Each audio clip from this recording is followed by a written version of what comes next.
I sincerely believe that it would be disastrous for the country to have Narendra Modi as the Prime Minister.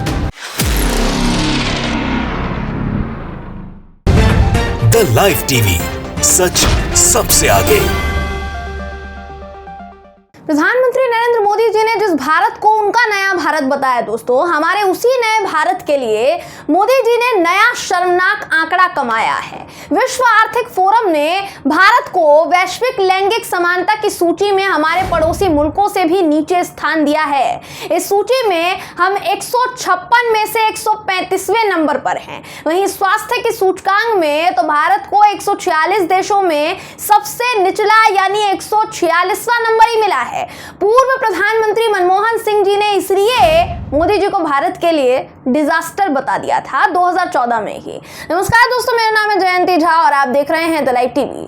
2014 में पूर्व प्रधानमंत्री doctor Manmohan Singh ji द्वारा जो दिया गया एक बयान था दोस्तों, आपको मैं वो सुनाना चाहूंगी क्योंकि अभी की परिस्थिति पर वो बिल्कुल फिट बैठ रहा है। आपको सबसे पहले वीडियो दिखा देती हूँ, ये वीडियो देखिए। Without discussing the merits of Mr. Narendra Modi, I sincerely believe that it would be disastrous for the country to have Narendra Modi as the Prime Minister.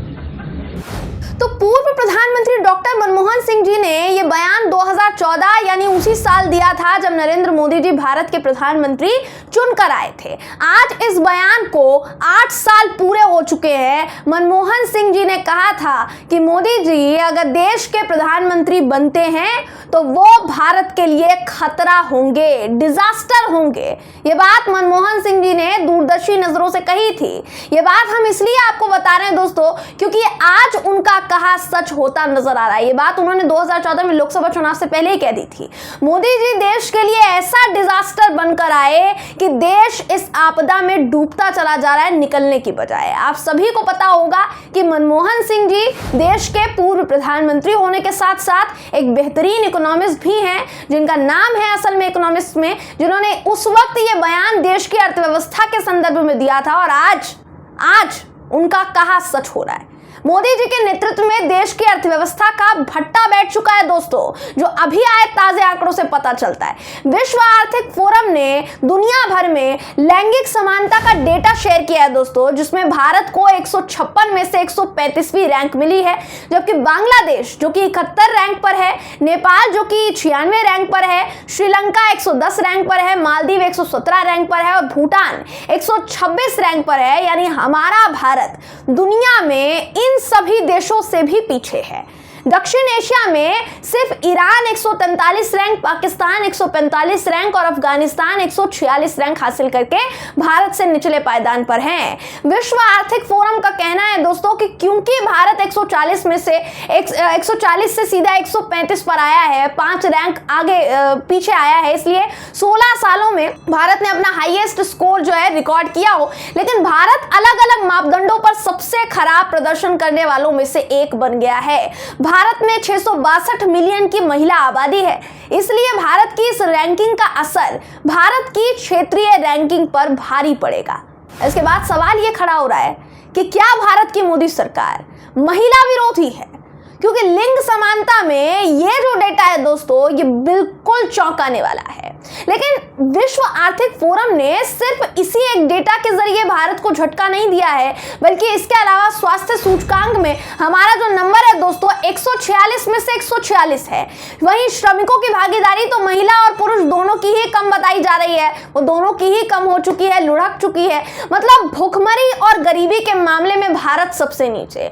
हमारे यहाँ गरीबी आड़वाल, भुखमरी आड़वाल, मोदी जी के नए भारत में लैंगिक समानता का अनुपात सबसे नीचे, स्वास्थ्य सूचकांक में हम सबसे नीचे। डॉलर की अगर आप बात करेंगे अमेरिकी डॉलर के मुकाबले भारतीय रुपया सबसे नीचे, तो ऊपर क्या रहा? कुछ बचा ऊपर के लिए? भारत को और कितना गिराना चाहते हैं नरेंद्र मोदी जी? कुछ प्लानिंग कर रखी है क्या? और कितने ऐसे आंकड़ों से भारत को नवाजने का प्लान बनाया है मोदी जी आपने? दोस्तों कुछ समय पहले भारतीय जनता पार्टी के ही नेता सुब्रमण्यम स्वामी, जो कि आए दिन मोदी सरकार पर निशाना साधते रहते हैं, उन्होंने ट्वीट करके मोदी जी की एक और उपलब्धि गिनाई थी। वो ट्वीट इस वक्त आपकी स्क्रीन पर आपको दिखा रही हूं, जिसके मुताबिक उन्होंने कहा था कि भारत 2011 तक तीसरी सबसे बड़ी अर्थव्यवस्था वाला देश था, जिसको मोदी जी ने 2021 तक आते आते 193 देशों में से 164वें स्थान पर लाकर खड़ा कर दिया। ये हो गई है दोस्तों हमारे देश की अर्थव्यवस्था। मतलब भारत की अर्थव्यवस्था का भी कचूमड़ निकाल दिया गया है मोदी जी की सरकार में। निर्मला सीतारमण जी के नेतृत्व में सारी सरकारी संपत्तियों को बेचने के बाद भी तिजोरी नहीं भर पाई, लेकिन भारत की जनता को जिस स्थिति में डाल दिया गया है, उन्हें सरकार के दिए राशन पर निर्भर रहना पड़ रहा है। और ये बात हम नहीं कह रहे हैं, ये बात मोदी जी ने कही, वो भी कहां, जर्मनी जाकर कहकर आए। भारत में गरीबी इतनी ज्यादा है कि इसका आंकड़ा तो मोदी जी हाल ही में जर्मनी जाकर खुद बताकर आए थे। दोस्तों यकीन नहीं होता तो आपको वीडियो दिखा देती हूँ। भारत देश में 80 करोड़ गरीब रहते हैं, जिनको भारत की मोदी सरकार राशन देने का काम करती है। ये बात मोदी जी ने खुद जर्मनी के मंच पर कही, अंतर्राष्ट्रीय मंच पर कही। आपको वीडियो दिखा देते हैं, ये वीडियो देखिए आप। भारत पिछले 2 साल से 80 करोड़ गरीबों को मुफ्त अनाज सुनिश्चित कर रहा है। तो भारत में 80 करोड़ गरीब हैं। ये गरीबी पहले थी या फिर अब बढ़ गई है? जब मोदी जी इतनी शान से 80 करोड़ लोगों को गरीब बता रहे होंगे, जिनको वो मुफ्त राशन देते हैं, तो यहीं से समझ जाइए ना कि मोदी जी ने भारत को किस हद तक गरीबी दी है। वहीं 80 करोड़ लोगों को मुफ्त राशन देने को मोदी जी इस तरीके से बता रहे हैं, इतने गर्व से गौरवान्वित होकर बता रहे हैं जैसे ये इनकी उपलब्धि हो। लेकिन क्या ये उपलब्धि है या फिर महज लानत है? पर देखिए दोस्तों, मोदी जी जर्मनी जाकर भारत की गरीबी का बखान करके आए और ऑडिटोरियम में तालियों की गड़गड़ाहट बिल्कुल गूंज उठी। ऑडिटोरियम पूरा तालियों से गूंज उठा। आपको जानकर हैरानी होगी कि मोदी जी ने सिर्फ इन्हीं सब क्षेत्रों में भारत को निचले पायदान पर लाकर खड़ा नहीं किया, इसके अलावा हमारा जीडीपी ग्रोथ भी नेगेटिव में जा चुका है। और इसकी जानकारी भी सुब्रमण्यम स्वामी सर ने ही दी। आपको वो भी दिखा देती हूं मैं स्क्रीन पर। सबसे पहले दोस्तों आपको भाजपा नेता सुब्रमण्यम स्वामी का ही ट्वीट दिखा रही हूं, जहां वो लिखते हैं अपने ट्वीट में कि अब संयुक्त राष्ट्र सांख्यिकी कार्यालय का डेटा जो है ये बाहर आ गया है।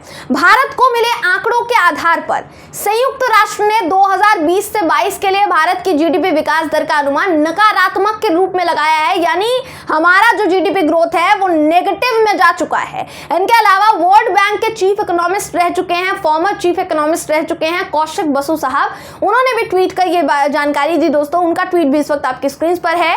वो क्या लिखते हैं, उन्होंने अपने ट्वीट में लिखा कि विश्व बैंक के आंकड़ों के विश्लेषण से पता चलता है कि भारत की अर्थव्यवस्था लड़खड़ा रही है।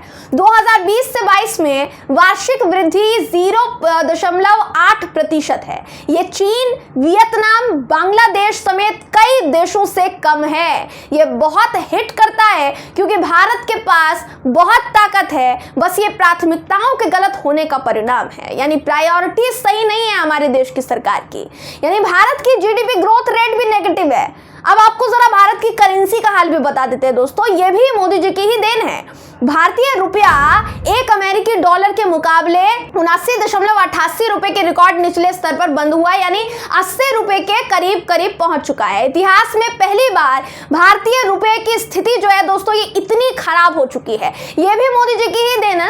तो मनमोहन सिंह जी का जो बयान मैंने आपको शुरुआत में सुनाया, वो इसलिए सुनाया ताकि आप समझ पाए, आपके समझ में आ सके जो उन्होंने कहा था वो आज की स्थिति के लिए कहा था, क्योंकि वो समझ रहे थे कि देश की अर्थव्यवस्था मोदी जी के नेतृत्व में क्या होने वाली है, उसका क्या हाल होने वाला है। और आज की स्थिति पर वो बिल्कुल फिट बैठ रहा है। इससे ज्यादा भारत को कभी ठेस नहीं पहुंची जितनी आज पहुंची है, क्योंकि इन मुद्दों पर ध्यान देने से परे हमारी सरकार जो है उसका ध्यान धर्म विभाजन की राजनीति पर केंद्रित है, हिंदू मुसलमान पर केंद्रित है। क्योंकि भारत में इनके भक्तों की बदौलत इनको ऐसा करने की हिम्मत मिल जाती है कि हाँ भाई हाँ जो हम कर रहे हैं वो तो बिल्कुल सही है, देश की जनता हमारा साथ दे रही है, और ये भारत का बेड़ा गर्क करते चले जाते हैं। जिस पर अभी सोच विचार नहीं किया ना, तो भारत की स्थिति जो है दोस्तों ये भयावह मोड़ पर आ पहुंचेगी। बहरहाल इस खबर पर आपकी राय क्या है कमेंट करके जरूर बताइएगा। वीडियो अगर आपको पसंद आया हो तो वीडियो को लाइक और शेयर करना ना भूलें। फिर मुलाकात होगी आपसे किसी ऐसी ही खबर के साथ, तब तक के लिए नमस्कार। द लाइव टीवी सच सबसे आगे।